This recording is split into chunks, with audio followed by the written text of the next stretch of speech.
Good evening. My name is Richard Joannides. I'm the founder of Verita International School.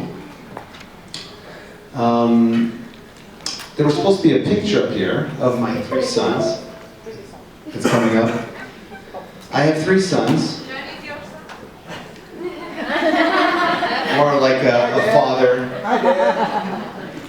a great teacher. So my three sons, I have an older son, his name is Jesse, he's 12 years old. I have a younger son, Amza, baby son, and just there you can see the pictures of them. It's the next one, I think I can click on the full screen. So that's Jesse on the right. Next one.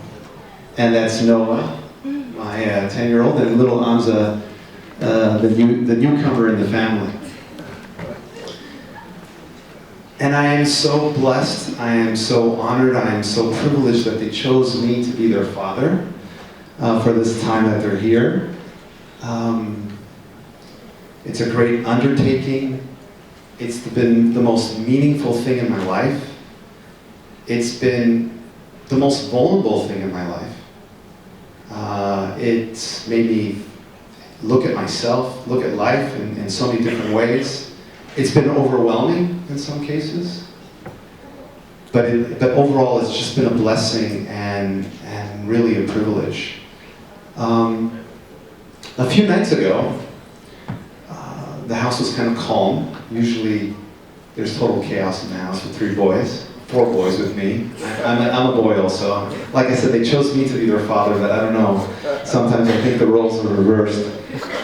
And it just happened that my little boy Amsa was sleeping in his bed, and my two boys, it was Saturday evening, and they said, "Dad, let's watch a movie." And I said, "Great, let's sit down." We got into bed and we turned on the TV, and of course they want to watch, I don't know, like Iron Man 4 for the 17th time. And you have to argue with them why we're not going to watch Iron Man. And so I said to the guys, "Let's watch Casablanca. It's a classic."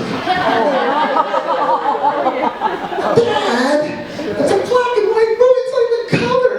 I said, "I know, but it's about romance." That made it really bad. Romance? I don't want to hear anything about romance.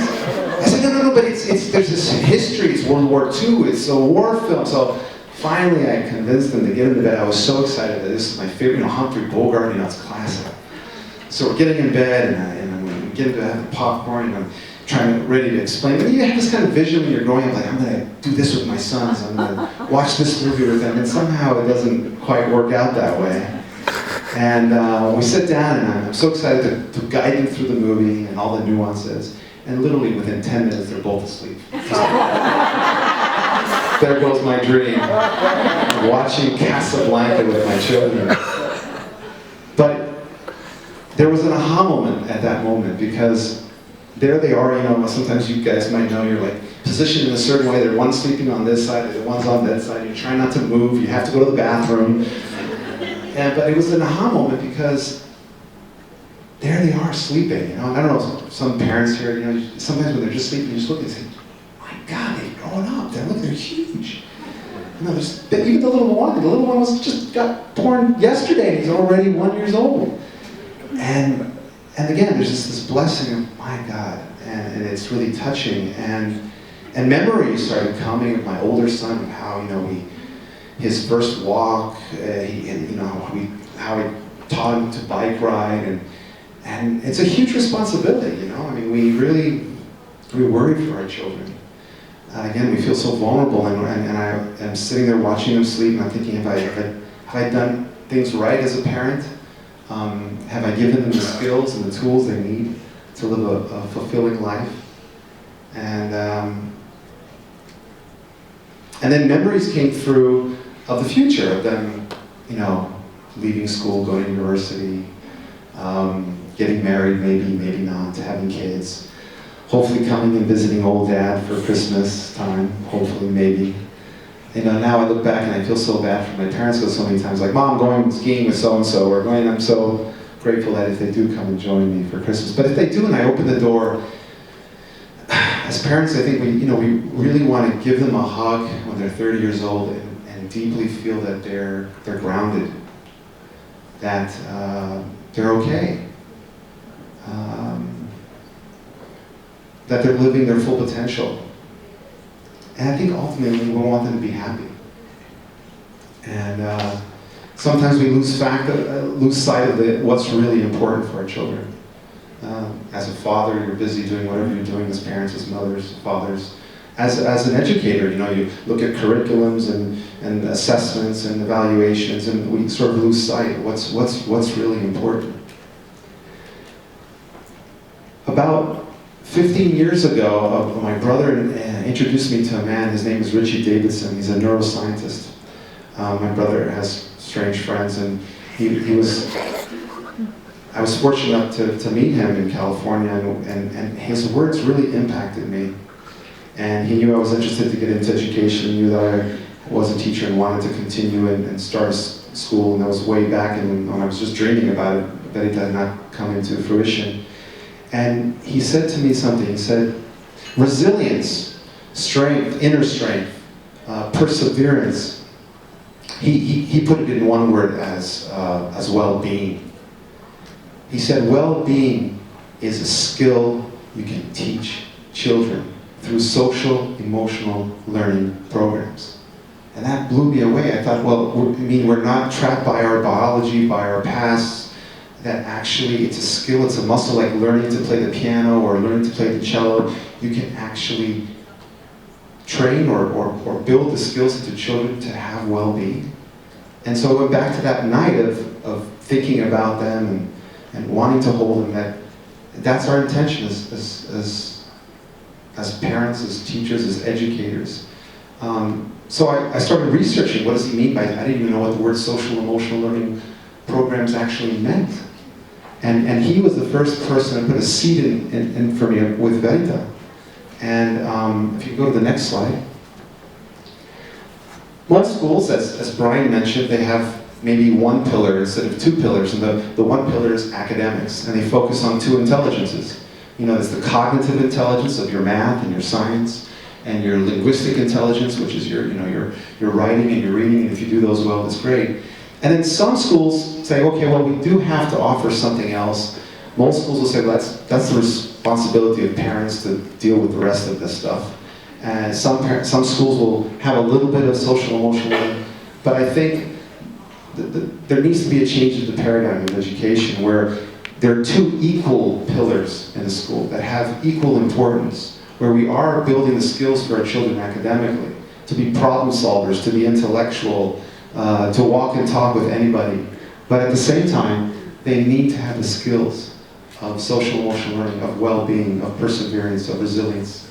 If you could just go to the next slide, Andrea. So I'm not going to read through because we don't have too much time, but these are some of the objectives that what Richie Davidson alluded to, others like Castle organization, like Dan Siegel, Daniel Goldman. There's some great people out there, great organizations out there that are creating structures and processes for schools to fundamentally build social emotional competencies in children where they can have healthy habits of mind. And so I'm not going to read through them, but as I was thinking, okay, I was a very rational person 15 years ago, very cognitively, so I wasn't following my intuition in this sense. I said, well, I need to have proof.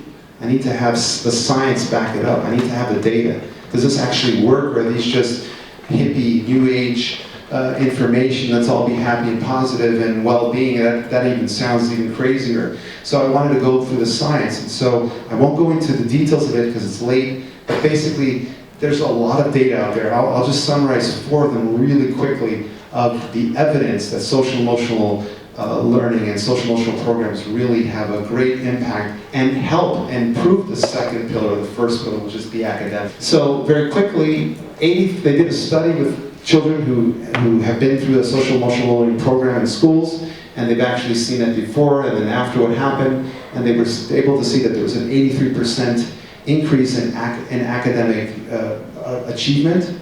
There was an 11% increase in their testing, and there was an 11% increase in their GPA, their grade point average.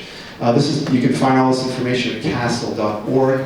They have meta-studies and all kinds of information. You can really get into the science of it. I won't go into the details of it. But actually that there is data, there is evidence that the social emotional learning programs actually benefit, increase, make it more efficient for academic achievement.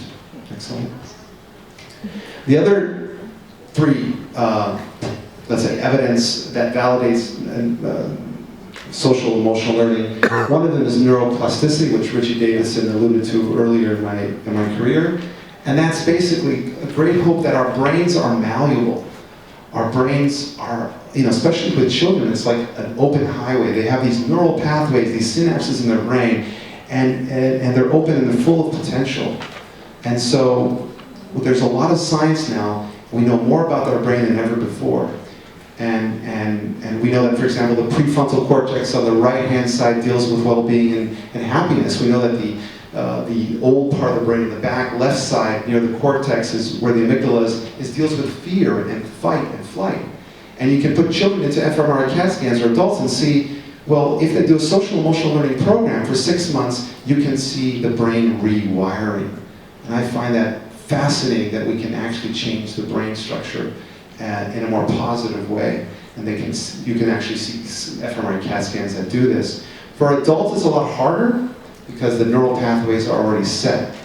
And so you have to dissolve those neural pathways. That's why when we say be happy, have well-being for adults, it's a lot harder because they're saying I'm going to be happy and positive, but they don't feel that. And that's part of it is the biology. I'm going to go really quickly through this. Actually, 1 second, there's also epigenetics. And that's basically saying that we have our DNA, our genes, and that we might have a predisposition to alcoholism, we might have a predisposition to anxiety, we might have a predisposition to depression, but it doesn't mean that we are our genes. And that our genes have sort of like volume control, and that even if I have a gene of alcoholism or anxiety, it doesn't necessarily mean that I will have anxiety, and that the expression of our genes can be modulated. There's a great flexibility, adaptability of these genes, and our brains are constantly changing. Our brains are always responding to experience. Our brains are always moving, and we have to find an intentional way to build the muscle. It's like a muscle in the brain or muscle in our genes to build healthy neural pathways for our children. So next slide real quick. Another great study that was done was based on affective chronometry, and it's basically dealing with resilience. That what is it that certain children fall down in adversity and can get back up? Life has many beautiful things, whether we're getting married or falling in love or looking at the sunset, but also life has challenges. Our children will face suffering.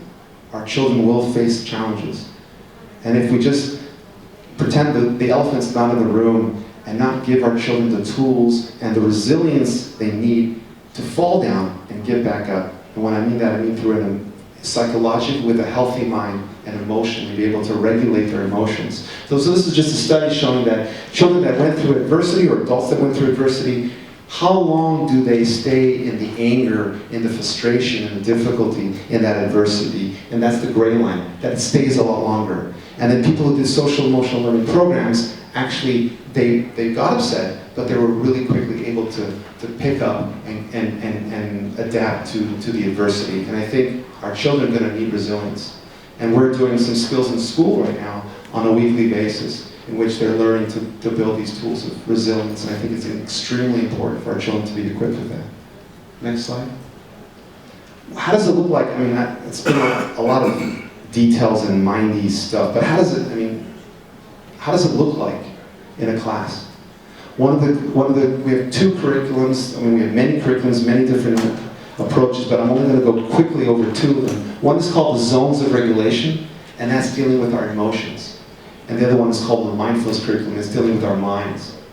And so the zones of regulation, for adults, we were never given the tools of how to deal with our emotions. So many adults have sort of a roller coaster ride relationship with their emotions. So they're reacting to whatever's happening in their life rather than responding wisely.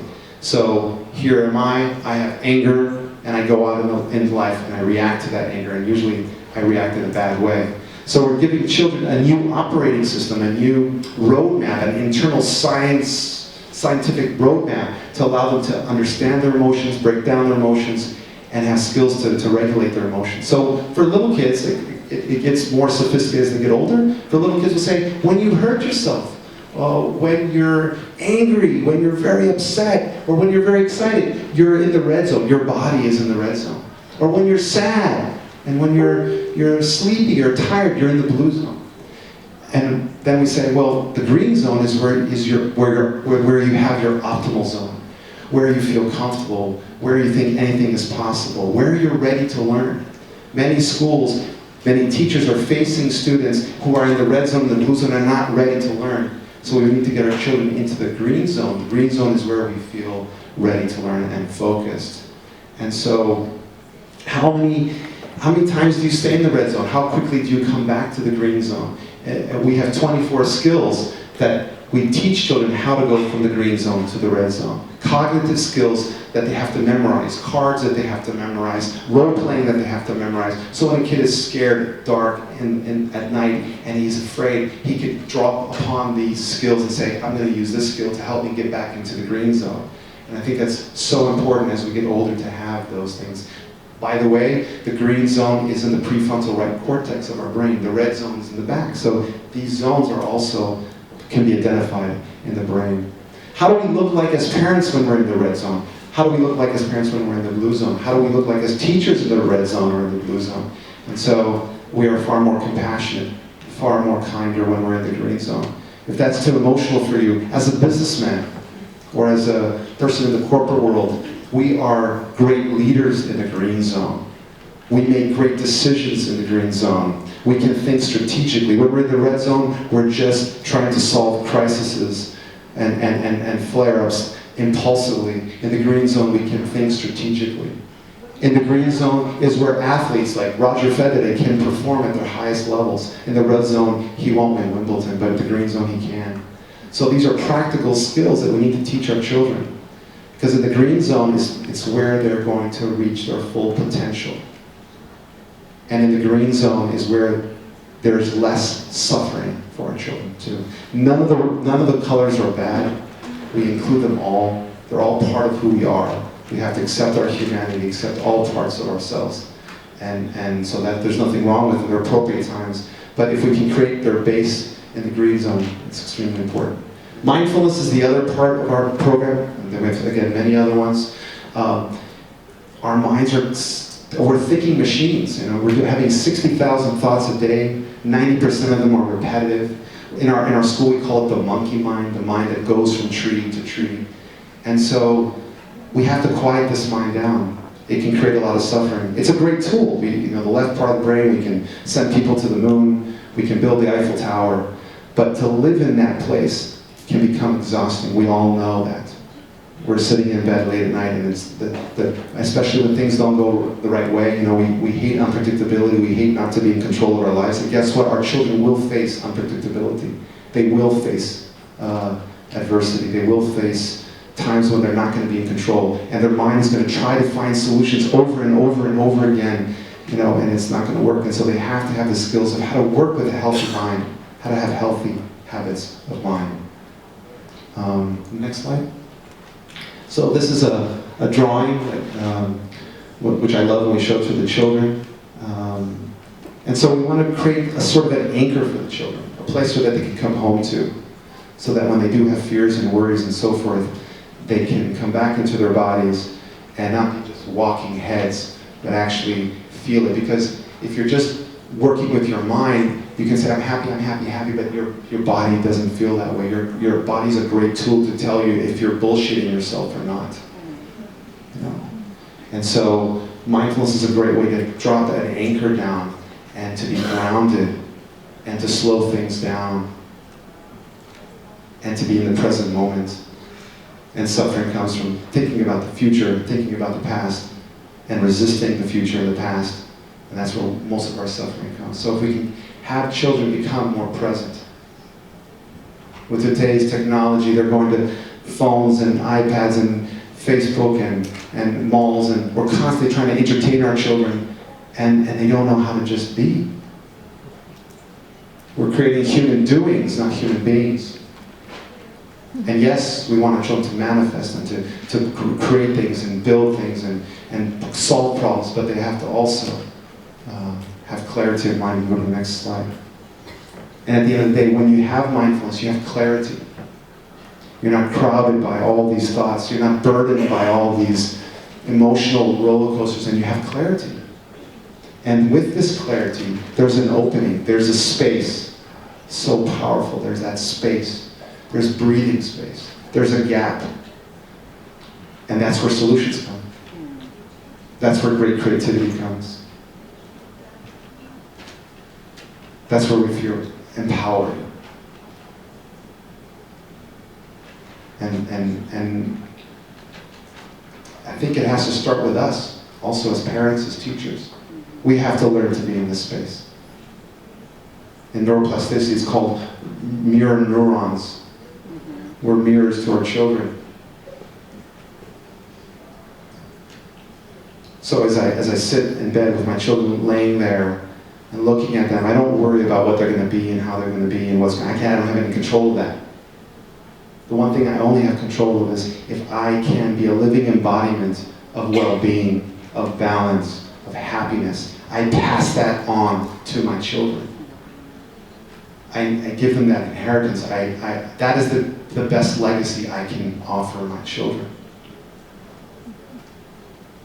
Because I can, as John says, you can talk to children and tell them and preach to them. They won't remember what you told them. They'll remember how you made them feel.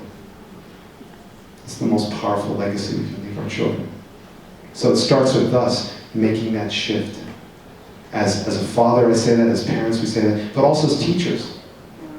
As schools.